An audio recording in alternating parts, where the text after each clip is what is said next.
অত্যন্ত দয়া মায়া করে ভালোবেসে জুমার নামাজ আদায় করার জন্য দুনিয়ার মধ্যে উত্তম জায়গা মসজিদে আসার মতো বসার মতো আল্লাহ সুযোগ করে দিলেন। জুমার নামাজকে সামনে রেখে আমাকে কিছু কথা বলার মতো, আপনাদেরকে শ্রবণ করার মতো আল্লাহ সুযোগ করে দিলেন।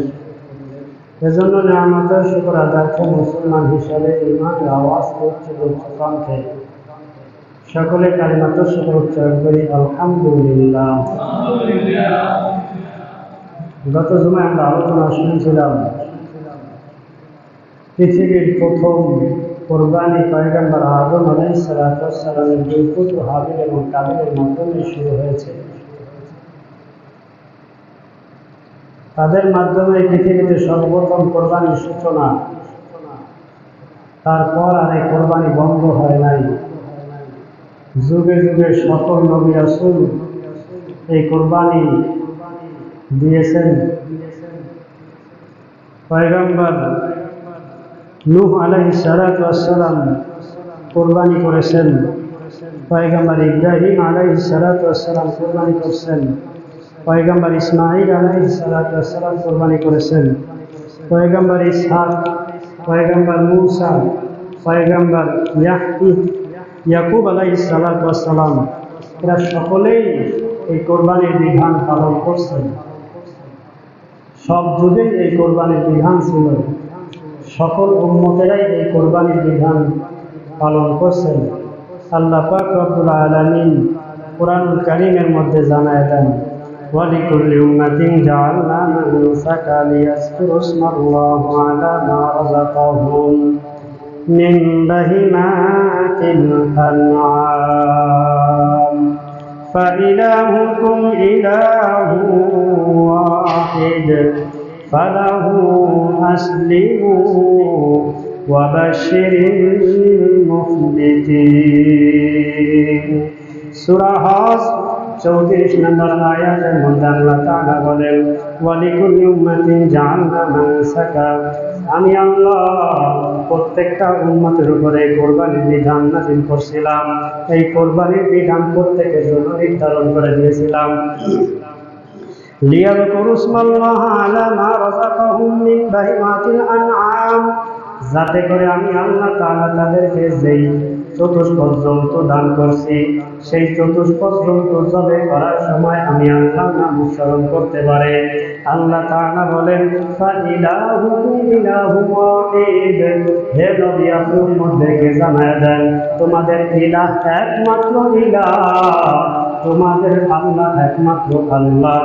আল্লাহ তাআলা বলেন, ফালাহু আসলিমু, হে নবী আপনি উম্মতদেরকে বলেন তারা যাতে করে আল্লাহ তাআলার কাছে আত্মসমর্পণ করে, আল্লাহ তাআলার কাছে নত হয়ে যায়, আল্লাহ তাআলার কাছে বিনয়ী হয়ে যায়, তাদের জান মাল সব কিছু যাতে আল্লাহ তাআলার জন্য বিলায়া দেয়। আল্লাহ তাআলা বলেন, ওয়াবাশশিরিল মুখবিতিন, হে নবী আপনি সুসংবাদ দেন যারা আপনার উম্মতের মধ্যে বিনয়ী, যারা বিনয়ী হয়ে গেছে, আল্লাহর কাছে আত্মসমর্পণ করছে, আপনি তাদেরকে সুসংবাদ দেন, যাদেরকে আমি আল্লাহ তাআলা জান দিলাম, মাল দিলাম, ধন সম্পদ দিলাম, এই ধন সম্পদ দিয়া আমি আল্লাহর রাস্তায় কোরবানি করার ক্ষেত্রে তারা নিজেদেরকে বিনয়ী বানায় দিছে, আমি আল্লাহর কাছে আত্মসমর্পণ করছে, টাকার কাছে মাথা নত করে নাই, একমাত্র আমি আল্লাহ তাআলার কাছে মাথা নত করছে, সম্পদের মায়ায় করে আমি আল্লাহকে ভুলিয়া যায় নাই। আজকে আল্লাহ বাদ হয়ে যাও, আমার সম্পদ সবার আগে, আল্লাহর গোলামি করে সম্পদ আগে। আজকে আমাদের এটাই হয়, আল্লাহর ইবাদতের ধার ধারি না, সম্পদ আমার 1 টাকাও যাতে করে কমে না যায়, সেই জন্য আমরা আপ্রাণ চেষ্টা চালাই যাই, কিন্তু মালিকের হুকুম পালন করার জন্য বিন্দু মাত্র চেষ্টা চালাই না। অথচ আল্লাহ তাআলা বলেন, হে নবী আপনি জানায় দেন যাতে করে তারা আমি আল্লাহ তাআলার কাছে আত্মসমর্পণ করে বিনয়ী হয়ে যায়, তাদের ধন সম্পদ যাতে করে আমি আল্লাহর জন্য বিলায়া দেয়। আল্লাহ বলেন, হে নবী আপনি সুসংবাদ দেন যারা নিজেদের ধন সম্পদ বিলায় দিয়ে আমি আল্লাহর রাজির উদ্দেশ্যে তাদেরকে সুসংবাদ দেন, তারা হবে আমি আল্লাহর বান্দা। তাদের জন্য আপনি সুসংবাদ দিয়ে দেন যারা বিনয়ী হয়ে গেছে, নিজেকে নত করিয়ে দিয়েছে। মুফাসসিরে কেরাম আয়াতের ব্যাখ্যায় বলেন, এই আয়াত দ্বারা উদ্দেশ্য হইল আল্লাহ তাআলা আমাদের উপরে যে কোরবানির বিধান দিয়েছেন এটা নতুন কোনো বিষয় নয়, এটা আগে থেকেই এই বিধান চালু ছিল, এইটা স্মরণ করে দেওয়ার জন্য।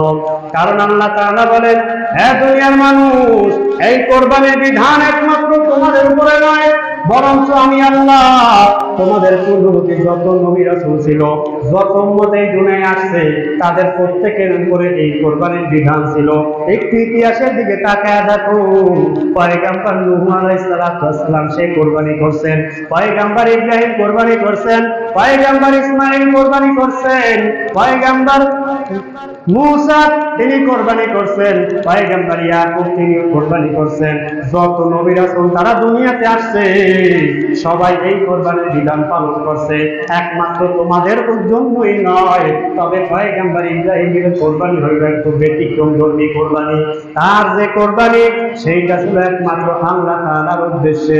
তিনি যেই আত্মত্যাগ প্রকাশ করছেন, যেই রকম ভাবে নিজেকে সমর্পিত করে দিয়েছেন আল্লাহ তাআলার কাছে, তার মতো দৃষ্টান্ত আর কেউ স্থাপন করতে পারে নাই। তার সেই কোরবানিকে স্মরণ করে রাখার জন্য আল্লাহ তাআলা মিল্লাত ইব্রাহিমের উপর কোরবানির বিধান চালু করে দিয়েছেন। এরা দুনিয়ার মুসলমান, যার কারণে আল্লাহ পাক রব্বুল আলামিন পয়গম্বর ইব্রাহিমকে খলিলুল্লাহ উপাধি দিয়েছেন। নিজের প্রাণাধিক প্রিয় পুত্রটাকে জবাই করার জন্য উদ্ভূত হয়ে গেছেন।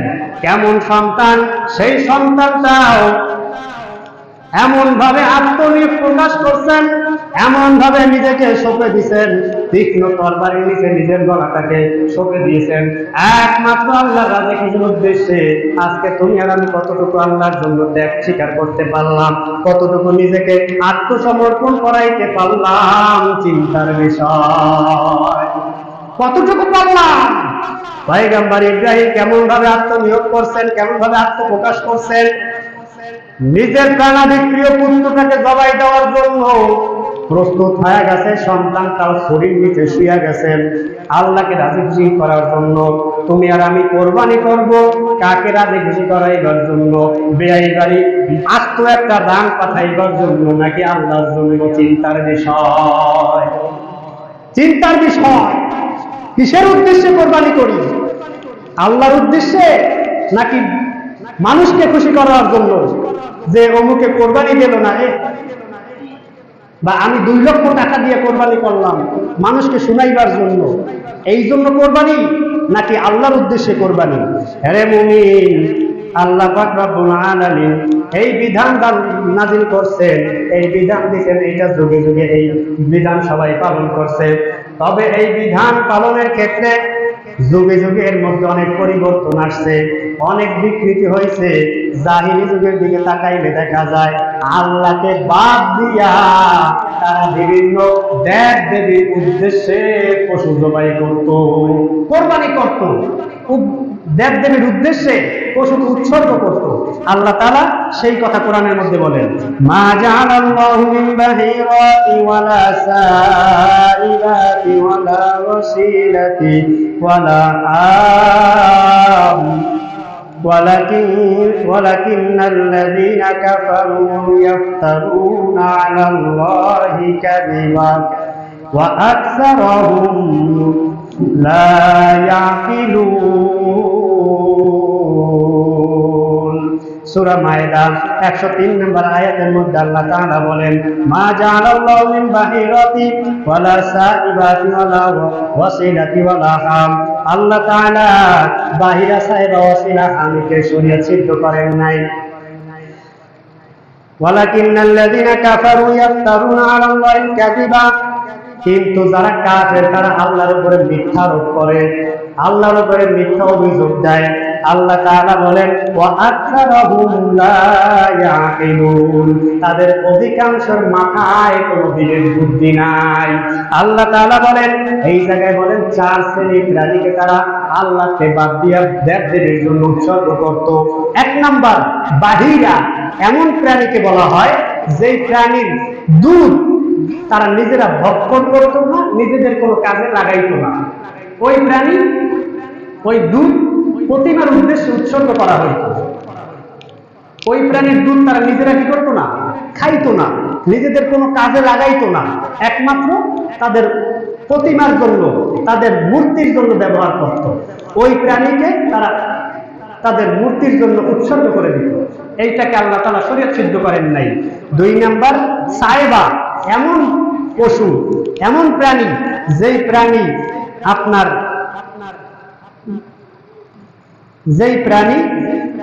সেটার উপরে তারা সওয়ার হইতো না, ওটার পশম কাটতো না, ওটার দুধ তারা খাইতো না, মানে খোদাইশা, ওটাকে তারা কোনো ব্যবহার করতো না। আগে তো পশুর উপরে যানবাহন হিসেবে ব্যবহার করতো উট, ওই পশু, ওই উটের উপরে তারা সওয়ার হইতো না, ওই উটের পশমও তারা কাটতো না, ওর দুধ তারা নিজেরাও খাইতো না, একমাত্র দেবদেবীর জন্য উৎসর্গ করত। ওইটাও আল্লাহ তাআলা গ্রহণ করেন নাই, শরীয়ত সিদ্ধ করেন নাই। 3 নাম্বার কি, ওয়াসিলা, এমন বকরি, যেই বকরি একাধারে কয়েকবার নর এবং মাদি বাচ্চা প্রসব করার পর সেইটাকে তারা পবিত্র মনে করত, ওই পশুটাকে তারা দেবদেবীর জন্য উৎসর্গ করে দিত। ওইটাকেও আল্লাহ তাআলা শরীয়ত সিদ্ধ করেন নাই। 4 নাম্বার, আম, যেই উট যে বিশেষ কিছু রমণীয় প্রক্রিয়া কাজ করার পরে ওইটাকে তারা আপনার দেবদেবীর উদ্দেশ্যে সুপর্দ করে দিত, দেবদেবীর উদ্দেশ্যে ছাড়িয়ে দিত, কোরবান করত, আল্লাহর উদ্দেশ্যে না। এটাও আল্লাহ তাআলা গ্রহণ করেন নাই। বিভিন্ন যুগে যুগে দেখা গেছে পৃথিবীতে মানুষ তাদের নিজেদের মনোবাঞ্ছনা